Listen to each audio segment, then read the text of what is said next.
بسم اللہ الرحمن الرحیم۔ ان الفاظ کو آپ میرے ساتھ دہرائیے۔ اس میں اللہ تعالیٰ نے یہودیوں کے جینے کی خواہش کو بیان کیا ہے کہ یہودی اور مشرک بہت زیادہ جینے کی خواہش رکھتے ہیں۔ تو ان الفاظ کا ترجمہ سیکھیے۔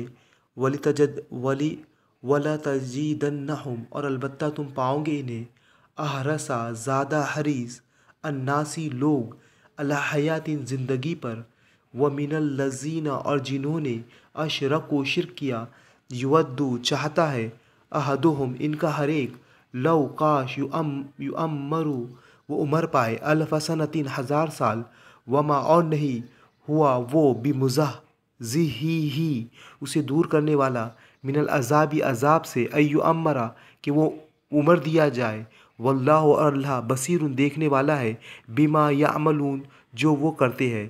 تم انہیں سب سے بڑھ کر جینے کا حریص پاؤ گے، حتیٰ کہ یہ اس معاملے میں مشرکوں سے بھی بڑھے ہوئے ہیں۔ ان میں سے ایک ایک شخص یہ چاہتا ہے کہ کس طرح 1000 برس جیے، حالانکہ لمبی عمر بہرحال اسے عذاب سے تو دور نہیں پھینک سکتی۔ جیسے کچھ اعمال یہ کر رہے ہیں، اللہ تو انہیں دیکھ ہی رہا ہے۔